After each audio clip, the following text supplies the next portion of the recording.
안녕하세요. 저는 전주 남문교회 부목사로 섬기고 있는 김신규입니다. 제가 이번에 아이디어 부분을 공모하게 된 부분은 미디어 컨텐츠 팀 신설 및 운영에 관한 제언을 하고자 영상을 만들게 되었습니다. 이번 브리핑의 순서는 필요, 한계, 진단, 그리고 조직, 극복, 기대라는 총 6개의 파트로 나누어서 함께 진행해 보겠습니다. 먼저 필요의 부분입니다. 코로나 시대에 접어들면서 우리가 더욱더 이 미디어 컨텐츠에 대한 소요량들이 기하급수적으로 이렇게 증가했던 것 같습니다. 인터넷 이용자 중 유튜브를 이용하는 인원이 80%에 해당하고, 또 개인이나 전문가들이 어떤 질적인 측면, 양적인 측면 모두를 같이 수반하며 가고 있다는 것을 짐작해 볼 수 있습니다. 또 이를 통해서 이를 접근하는 어떤 소비 계층에서는 유튜브가 소통의 공간이다, 또 상호작용의 커뮤니티의 역할을 하고 있다라는 의견들이 절반 이상을 차지하는 것을 볼 수 있습니다. 또 한 가지는 결과적으로 온라인 앱의 이용 성도가 크게 증가했다라는 것이죠. 이 교회 성도들이 바로 지속적인 어떤 개발들의 어떤 필요성을 47% 정도, 절반에 가까운 수가 이렇게 느끼고 있다는 것을 보게 됩니다. 이를 통해 봤을 때 어떤 양적인 증가도 분명히 있지만 어떤 질적인 측면에도 증가해야 된다는 것이죠. 미디어는 21세기의 새로운 언어다라고 저는 생각하게 되었습니다.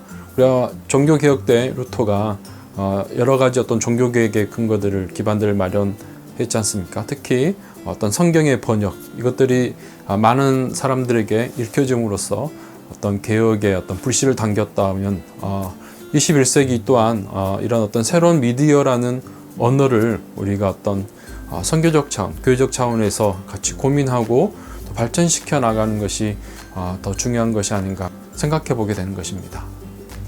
그래서 다시 한번 말씀드리지만 미디어 컨텐츠는 또 교회 영역에서도 필수적이다.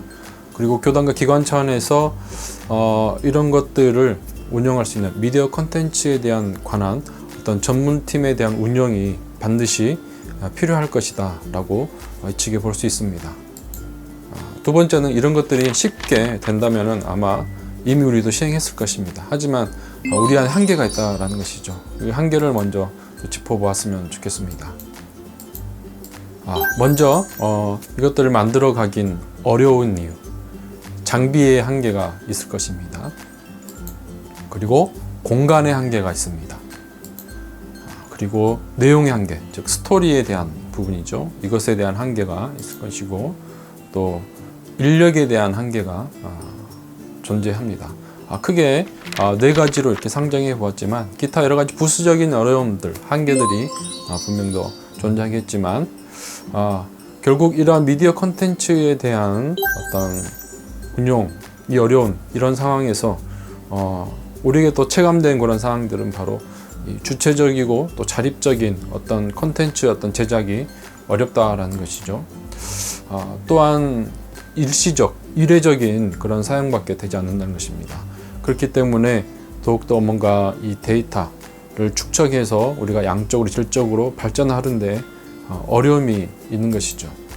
설득력 있는 컨텐츠 제작이 어려워지게 될 수 있지 않을까 생각해 봅니다. 그리고 코로나 같은 어떤 특수 상황 시에 우리가 즉각적이고 능동적인 그런 대처가 어렵다는 것을 우리가 절실히 이번 코로나 시대를 통해서 체감하고 있지 않는가 생각해 보게 됩니다.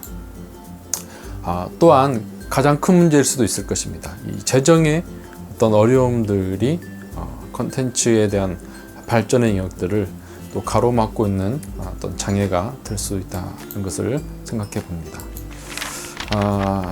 하지만 그럼에도 불구하고 우리가 이 미디어 컨텐츠에 대한 조직들을 또 어떤 활용의 방안들을 포기할 수는 없습니다. 가능하다라는 것이죠.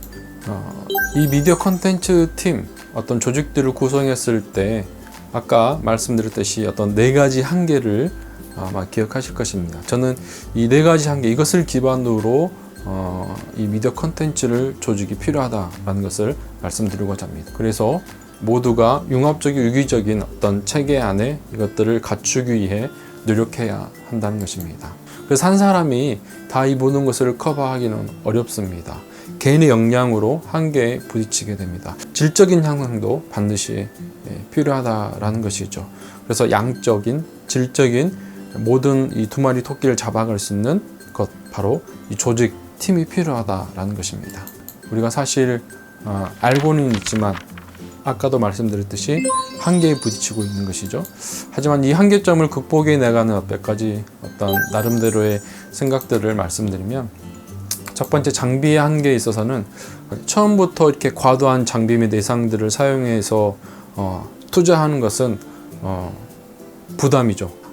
그리고 공간의 한계를 생각해 봤을 때 우리가 총회나 기관 차원에서 이것들을 어떤 제공을 받고 사용하는 방법들을 고려해야 될 것입니다. 그리고 세 번째, 내용의 한계에 있어서는 이미 우리 기장의 프라이드이기도 합니다. 기장의 신학 자체로 어떤 이 콘텐츠, 내용을 담는 한계는 이미 극복되었다고 생각합니다. 그리고 인력의 한계 있습니다. 앞으로도 계속적으로 이렇게 인프라, 인력들의 어떤 것들을 구축할 수 있는 장을 마련하는 것, 그것이 굉장히 중요한 것 같습니다. 아무튼 이러한 네 가지 어떤 중요한 한계를 넘는 그런 아이디어들이 있지만, 그럼에도 불구하고 우리가 가장 체감하는 그런 한계는 이 재정의 한계일 것입니다. 단계적으로 조직 구성에 필요한 그런 초기 비용들을 절감해 감으로써 또 교단 및 기관 차원에서 연대로 어떻게 보면은 예산을 집중하는 그런 방법도 필요할 것입니다. 이런 것들이 자체 제작의 어떤 구도를 갖는다면은 또 다른 외부로부터 이런 어떤 수익 사업을 마련할 수 있는 그런 구도도 만들어질 수 있습니다. 마지막으로 이것들을 통해서 우리가 기대할 수 있는 그런 부분들을 말씀드리고 마치고자 합니다. 우리가 기대할 수 있는 부분들, 즉 우리가 현장 교회 현장에 실질적으로 실용적으로 쓸 수 있는 그런 컨텐츠들을 제공할 수 있다는 것이죠. 컨텐츠에 관련된 컨설팅 및 또 교육 프로그램들을 운영하게 되는 것이죠. 그리고 교단의 아카이브 발전에 어떤 도움을 줄 수 있는 그런 기관이 될 것입니다. 그리고 교단의 미디어 컨텐츠가 모이는 그런 장으로서의 역할을 충분히 이제 해낼 수 있는 것이죠. 네, 이상으로 미디어 컨텐츠 팀 신설 및 운영에 관한 개인적인 제안을 마치겠습니다. 감사합니다.